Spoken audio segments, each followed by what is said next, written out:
Hi, Shreejit. Welcome to Going the Extra Mile, our first very episode. I'm so glad to have you here with us. Thank you, Akanksha, for having me, and I hope you're doing well. I'm doing absolutely good, and I hope you and your family are keeping safe. The times are unprecedented, and we all need to take care. Yeah, absolutely, absolutely. And luckily, I'm grateful that everyone here is doing well. That's great. That's absolutely great to know. So I'm really looking forward to today's discussion. It's going to be really, really interesting.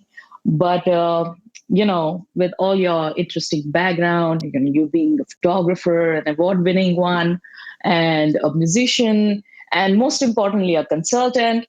I want to start with a very generic question that everyone is asking these days. How do you see the new world shaping up, especially for young professionals and students? Okay, that's a question like you mentioned that it's a common topic for discussion for everyone now, and everyone has a lot of varying views in this. But what I feel is that what this pandemic has taught us is that things can change in a jiffy.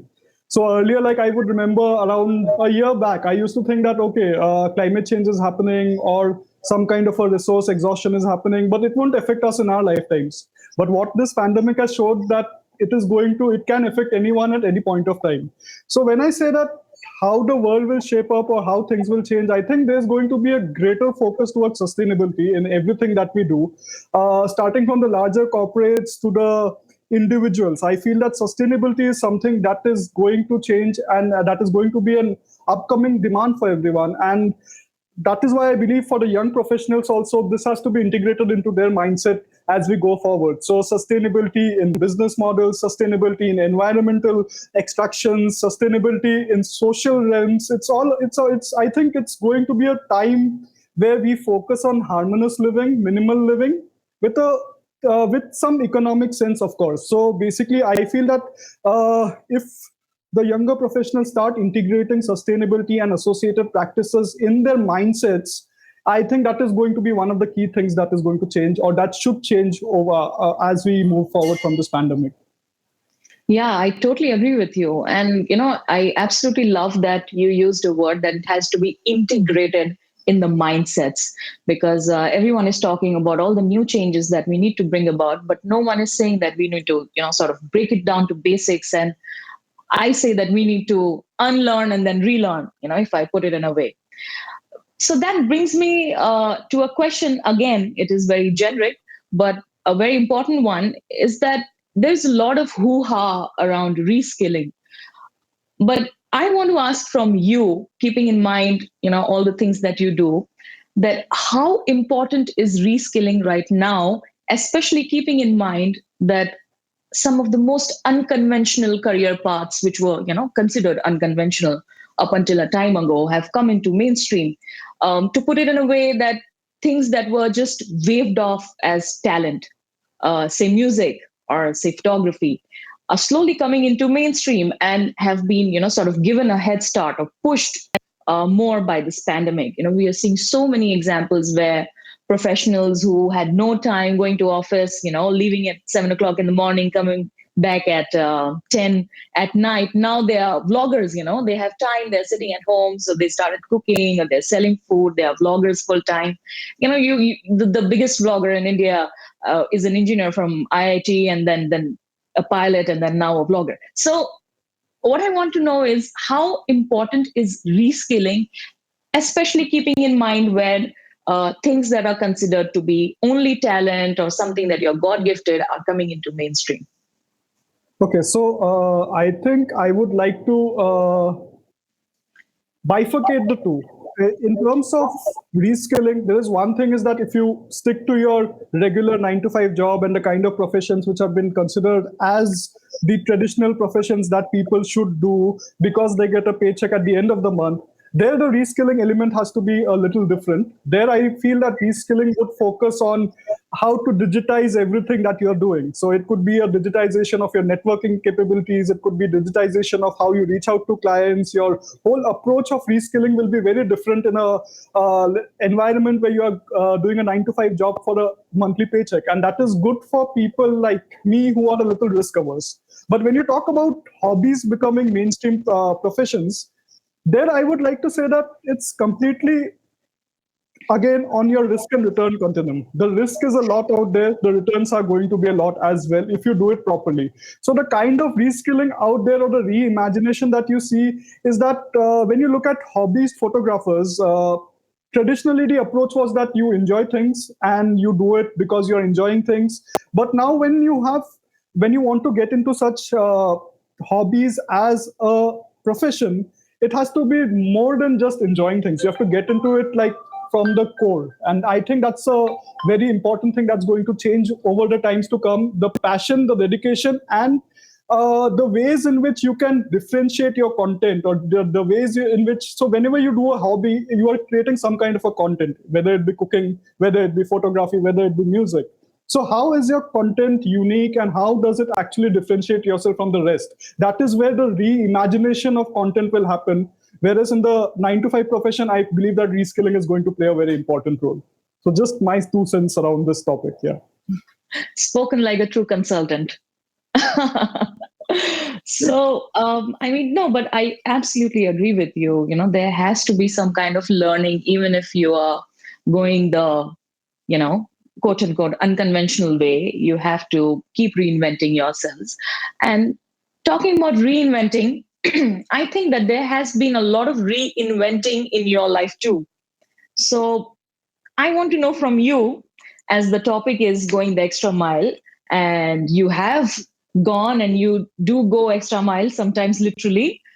So I want to know from you what has been your journey, you know. I mean, from the start, you know, we would like to know your story, you know, keeping in mind that Okay. your passion for music, and then how did you end up in photography, and then, you know, being a consultant. Your world is so diverse. We want to know how it happened.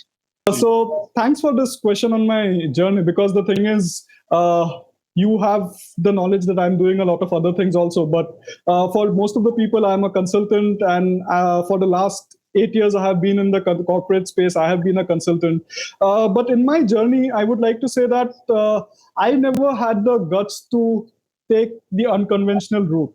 And like I mentioned, I preferred a job that gave me a stable income at the end of the month, and because of that, I started off as a consultant. And the good part about my consulting job, which I personally feel is very important, is that the job satisfaction which comes from being in the development sector, because whatever you are doing, it has some kind of an impact on the livelihoods of the people at the last mile. It also has some kind of an impact on the environment. So while I continue to do my corporate job, which was giving me some satisfaction, I also had a lot of hobbies which I started to take a little more seriously. Now, when I say that I'm risk averse, and I also mentioned it multiple times, that the stability from a paycheck, it also allows you to invest in your hobbies. Now, people will say that it doesn't matter what camera you have, or it doesn't matter what you have that allows you to it's about your imagination. I completely agree with that, but to be honest, a better camera will give you a better result. So having that stable paycheck has helped me in some way to invest in my hobbies. And also, like, I have been able to invest in classes, especially from the music side of things. So while I started my job in 2014, for around 3 4 years I used to use my mobile phone to shoot photographs. Then I slowly moved to a point and shoot camera. And then in 2018, I got into a DSLR and started buying those big lenses for wildlife photography. And ever since, I think, while this has been a hobby, I would confidently say that I am getting a little better at it. So that's one good thing. It takes time. It took me around 8 years to get a little better at it. Apart from that, when it comes to music, music is like the purest hobby I have, but a thing that I am not the best at, or not great at. So it's like, if I had a dream, I would want to be a musician. But if I had but I don't have the talent for that or something. So I'm picking up slowly. But I would say that the consulting job gave me that stable ground, which allowed me to digress a little more into my hobbies. But I really appreciate those people who don't want that stable ground and go all out into their hobbies. I prefer that you have one life, so make it large by doing what you love the most. So, yeah, my journey is probably not, I would call ideal in my own way, but I'm having good fun. Wow, that is quite a bit of a journey. I can say that. Um, even I agree with you that people who take the risk, they want to give it all. They want to give one shot at that one thing, and they want to make it happen. That's a great way to go about it. But the whole concept of going the extra mile is for young professionals and students who maybe don't have that much, I would say, opportunity or leeway in their life where they can actually just focus into one thing. So we've heard the phrase where it's known that jack of all trades and master of none. But I personally advocate jack of all trades and master of some. So that is, I think, where we are heading to. And I honestly believe that everything that you're doing is very, very inspirational. Now, I mean, like you said, that your job sort of gave you that platform, and it helped you take the right amount of risk, and then you were learning and improving yourself. You were slowly turning your hobbies into skills. Now I want to understand from you, I'm sure there must have come a time where your passion and your work profile must have sort of had a collision, where you must have sort of come to a realization that, oh wow, I had this hobby and I was nurturing myself in it for such a long time. That is why I could do this particular job better. Like for me, I've always been a very pro extracurricular person. Even in school, I was into all the activities, other than, I mean, studies of course, but more into activities. So now every time you're working up on a proposal, people expect you to come with a creative solution. So I think it's my personal opinion that I channel my creative energies from the same place where I used to invest my time into all those extracurricular. So I want to know from you that, has there been a time, and what was that particular moment where you realized that, wow, I'm so much more than my job, and that is why I'm better at my job. Okay, first of all, thank you for giving me your perspective about how things are, and I like how you say that the creativity probably comes from the same place. So yeah, it's very good to acknowledge that we have those places where you have some things which often come out in sometimes in the most unexpected manner. Sometimes it aids you, sometimes it puts you at a disadvantage. But when it comes to a hobby, I would say that just to draw a parallel, when I say wildlife photography, and specifically I try to photograph birds. So when you go out looking for birds, the thing is, you will probably get a glance for a couple of seconds after waiting for a couple of hours. So this whole thing gives me what is called patience, and patience is something that you would require like anything in any job that you do, especially when you're trying to deal with clients, you're trying to understand their businesses, you're really dependent on a lot of people when you let's say execute a project on the ground. And many a times, because there are people, there are external forces, you cannot control them. So all you have to do is be patient. And I think a lot of that comes from my work and or my hobbies of bird photography. So I would definitely say that patience is something which comes to my corporate job from let's say from the photography element. And I would also like to draw a like a cross pollination kind of a thing. So if I talk about what I have learned in the corporate job and in a consulting environment is how to structure things better. So now if I'm going into a photography uh, trip, or I come back from the trip, I know how to present what I have got to the world in a much better way than what I could have done if I was not a consultant. So I would say that the cross pollination is both ways. From the hobby side, I get a few skills which put me at an advantage as a consultant. As a consultant, I get a few skills which puts me in some kind of a more better place as a photographer. So yeah, it's a cross pollination for sure. No, that's amazing. That is absolutely the exact answer I was hoping to hear. And you couldn't have put it better. So I mean, let's get more introspective. I'm loving the way this conversation is going on. It is very internal rather than very external. So I want to understand from you that why bird photography? I mean, wildlife, a lot of people are doing it. Not many, not that many, but still, there are a lot of players. But specifically, bird photography. I mean, why? Why did you want to do that? So actually, I enjoyed nature from the very beginning of my life. So in my childhood, I used to watch a lot of Discovery, and I used to watch Steve Irwin capture crocodiles and actually teach us about conservation. So from the childhood, I had some kind of an inkling towards wildlife and nature, and I used to travel a lot. When I got into college, the good part was that I had this freedom. I used to travel a lot, and most of the places I used to go to were these beautiful places that have been untouched by people. So with that background, I naturally got into wildlife photography. But when it comes to bird photography, I really can't help it. It's addictive, and that is how I got more and more into more and more into it. And I'll tell you why that happened.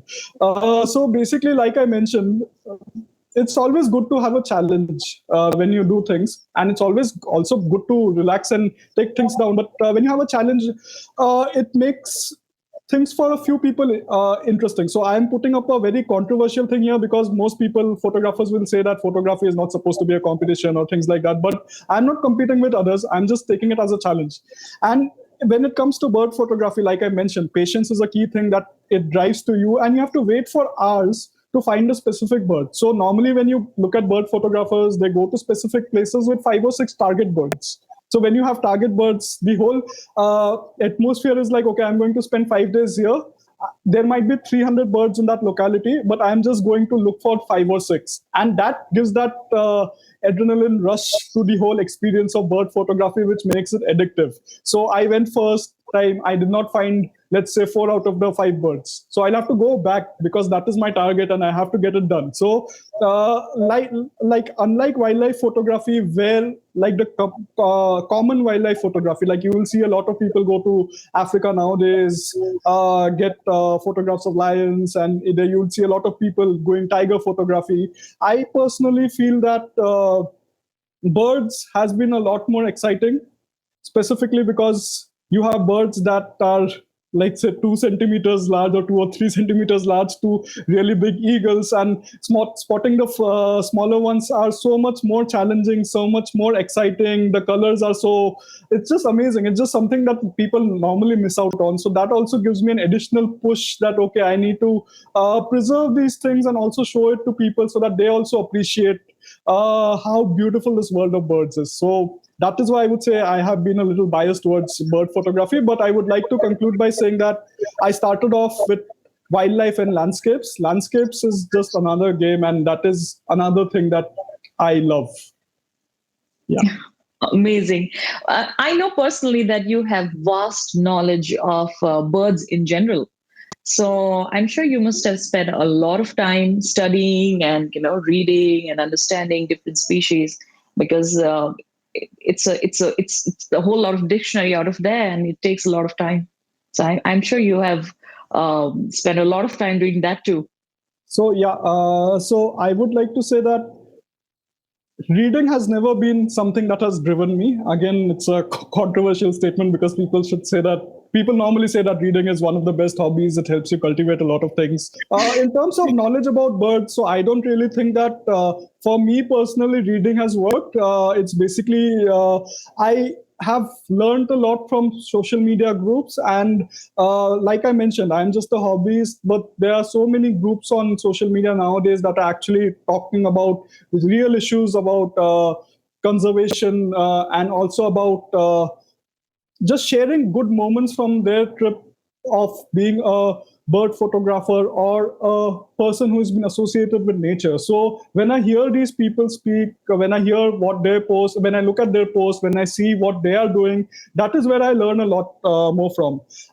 Yes, birds and reading also play an important role. And for any bird photographer, there are a few handbooks which are, I would say, must to have. And these are mostly for identification of birds, and I have definitely leveraged them. But to summarize, I have learned more from people and from social media than from actual reading. And when I say social media, I just want to clarify, I have not learned from WhatsApp University. It's mostly like actual people who are doing actual things on the ground and learning from their experiences.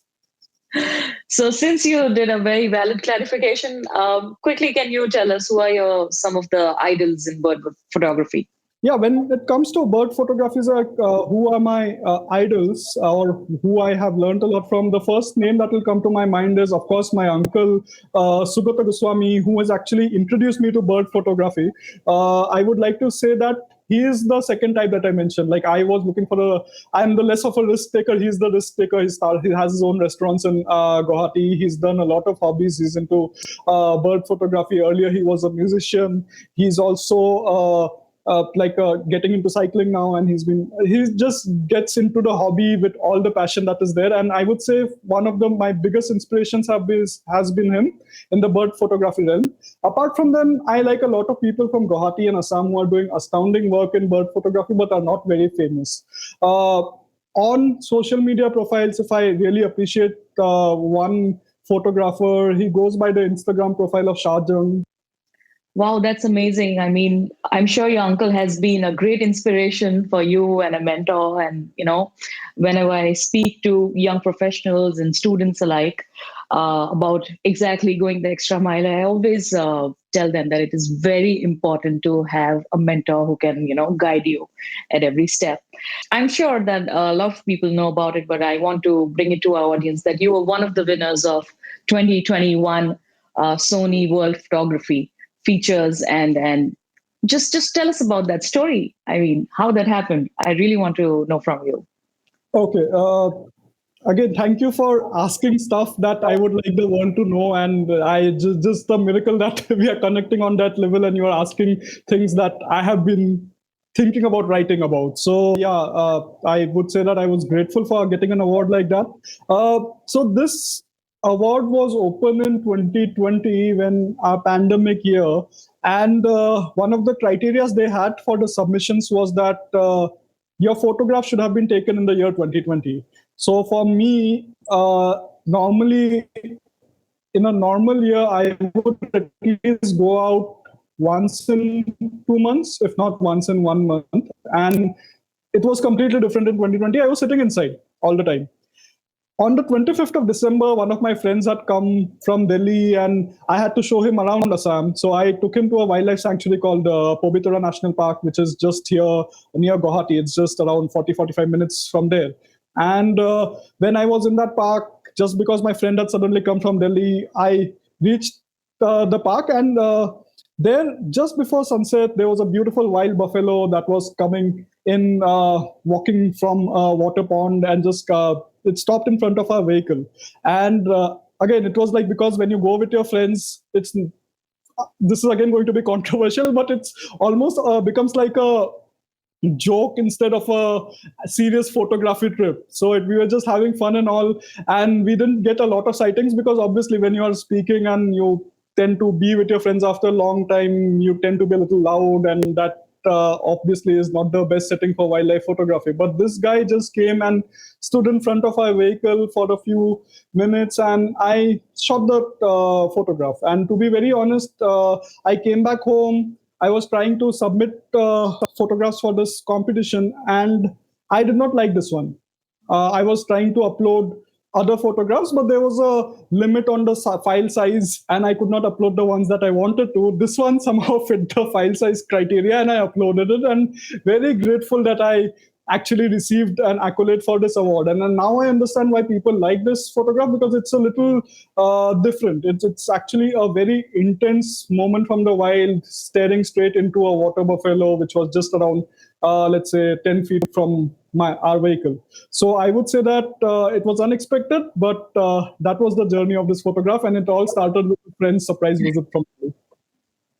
Well, I don't know why you were so shaky about the photograph. I absolutely love it. It is one of the most raw and intense photos that I have seen. I mean, I don't remember seeing that beautiful photo ever. I mean, that's again something controversial that I'm saying, but I can vouch for that. And I'm sure a lot of people feel that way.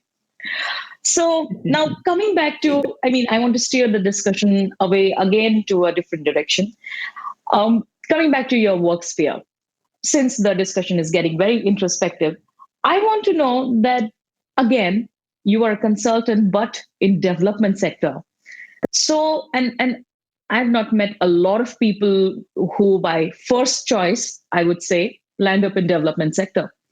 So, what made you do that? You know, how did you end up being in development sector?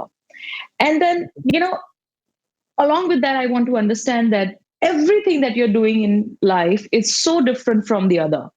You are a bird photographer, and then you're a musician. Your choice of music is absolutely unique, and then you're a development sector consultant. So do your spheres in your world collide sometime? Is there a convergence somewhere, or are they all sort of mutually exclusive? They're different. And what is your ideal state? Do you like the convergence, or do you like being a separate person when you're in work, and then separate person when you're doing your photography? I mean, what are your thoughts? Okay, so the first point about end up being in the development sector. Now, because you added the disclaimer that it's an introspective talk, so I would actually like to think back on how I got into the development sector. There is one right answer to this, and there is one ideal answer to this. I am going with the right answer because it's just about opening up to people, and people also realizing that they are not unique. They also go through doubts, they also go through confusions, and sometimes it works out, sometimes it doesn't. So for me, I ended up in the development sector because I wanted to shift from Chennai to Mumbai. So I had no intention of being in the development sector. I was working in Chennai. I was looking for a job in Mumbai, and the company I applied for and I managed to crack the interview was in the development sector.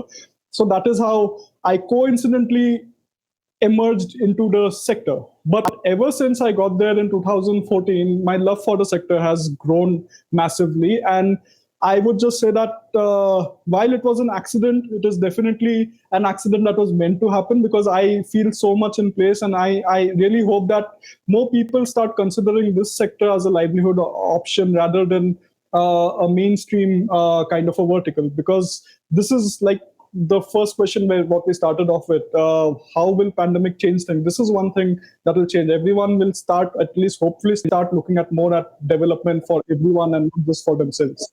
So that is my journey or ending up in the development sector. On my convergences of the different hobbies, to be brutally honest, I try not to converge these hobbies, and specifically the professional part and the hobby part. So I don't mind if two of my hobbies converge, but my hobby and my profession should definitely not converge. It's basically that, again, me as a person, I really think about what other people think about me.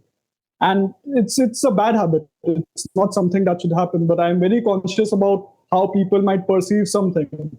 So it's also, in other words, called overthinking, and it's everyone's favorite pastime. So when I'm at work, I like to focus completely on work and not actually have discussion about my hobbies, just because I like to keep them completely separate. I don't want people to let's say, unintentionally connect the two spheres. Like, for example, if I am not at work on a day and I'm on leave and I am in, let's say, because I said Pavitra Wildlife Sanctuary, I do not want the people at work to think that he's not at work because he's going there for photography and there's an important deliverable that's there. So I'd like to keep things a little disconnected. And I think it's very important, at least for me as a person, it is very important to keep things disconnected.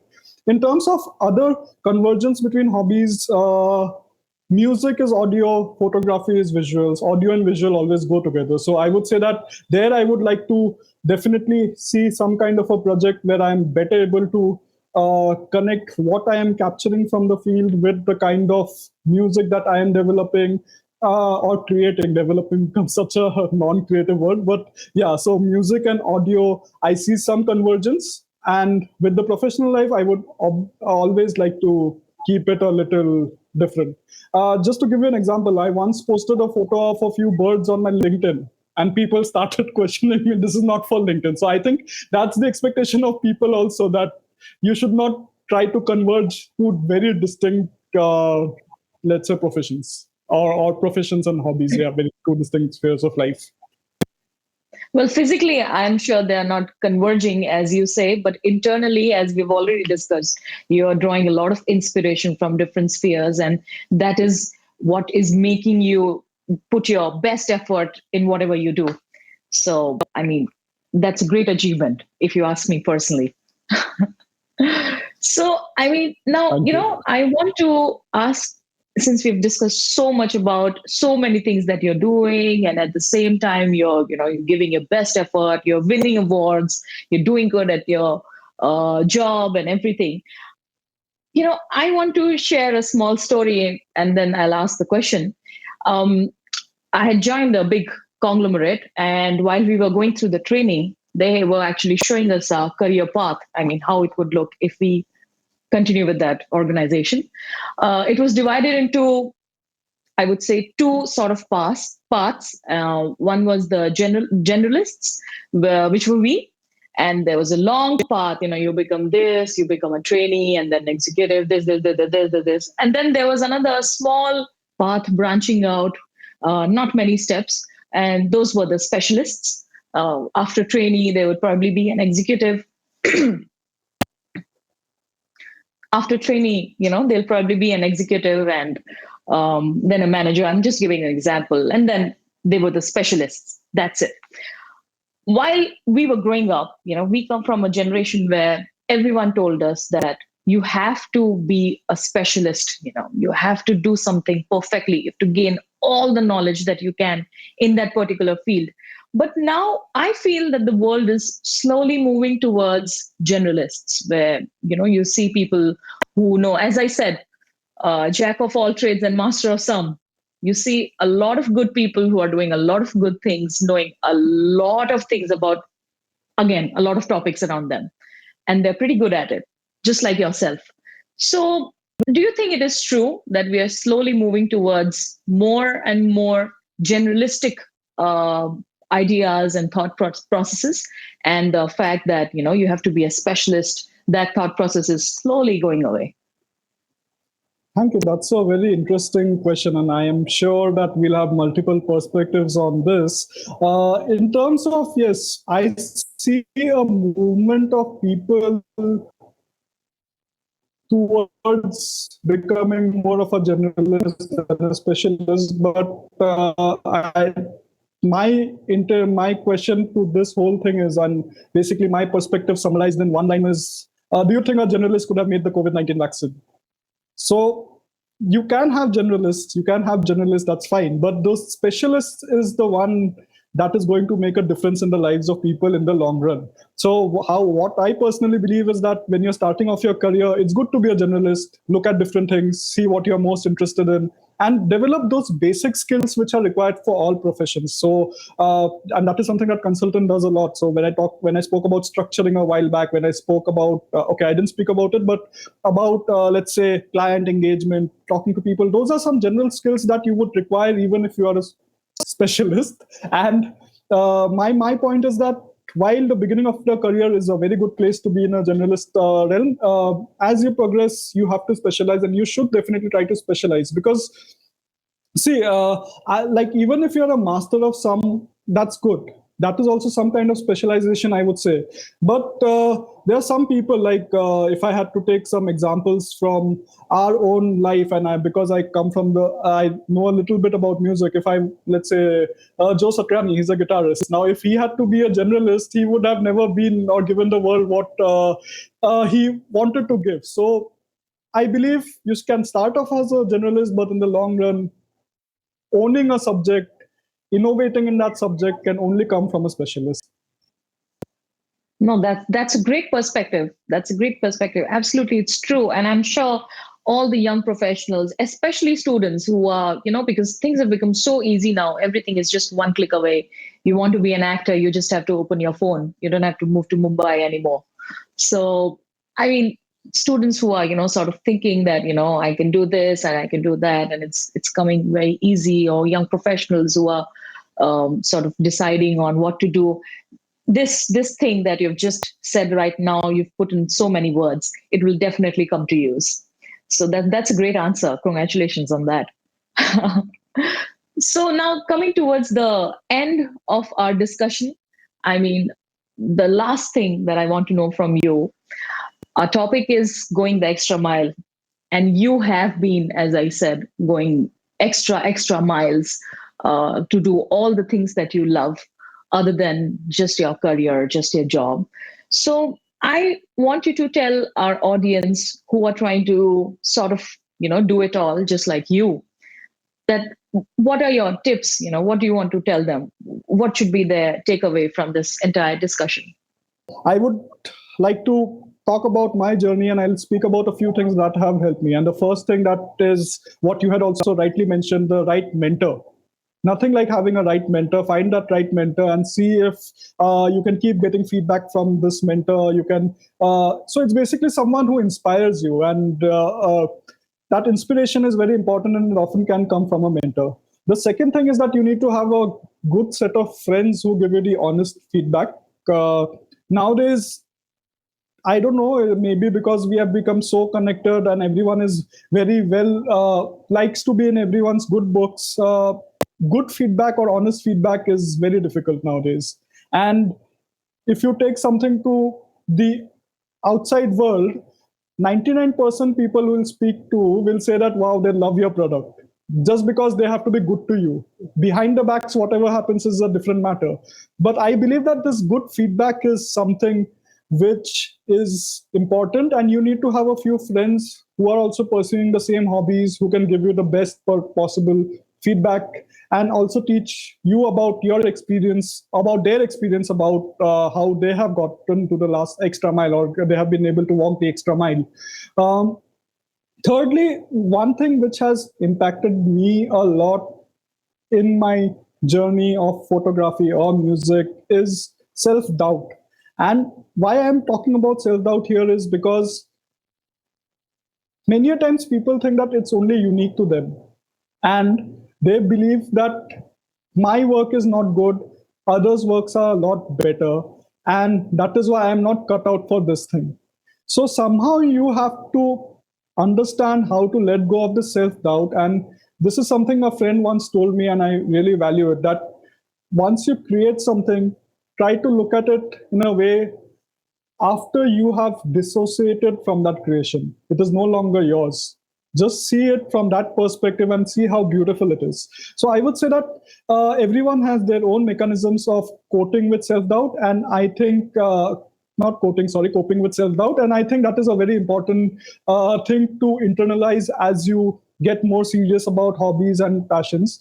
And finally, another thing that has brought a lot of people down is expectations. Now, I'm talking about the category of myself where I'm actually doing a full time job and I'm also doing music.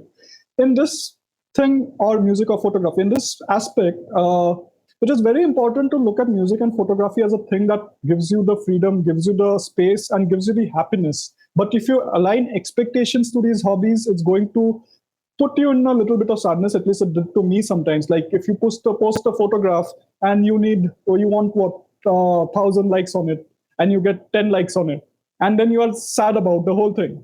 Similarly, if you like, I remember one time that we had spent a lot of time to make a music song, a track, and maybe 2 minutes or 3 minutes to make a automated video which we got different parts from the web from. It was a stock content that we used, and people are commenting what a beautiful video without any consideration of the song. So it's like if you start expecting that people are going to love your work from day one, and your audience will grow, then somehow you end up killing the joy in doing these things, which I feel is very important not to lose. The joy of the whole process is very important not to lose. And I would like to put this disclaimer here that the self doubt part and the expectation part, it will take you years to master. And don't think that just because you're expecting it again and again, there's something wrong with you. There's something wrong with everyone, and that's the beauty of it. So I would say yes. Find a good mentor, get some good feedback, understand the self-doubt continuum and how you can handle it, and manage your expectations. I think the four things that I would recommend to people who want to walk the extra mile. Wow, that is so, so insightful.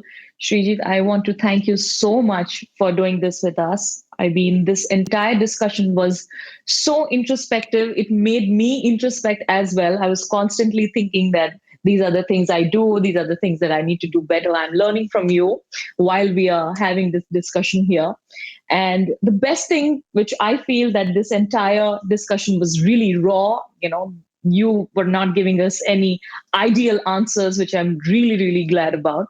And thank you so much for taking our time. I mean, I'm really happy we could do this.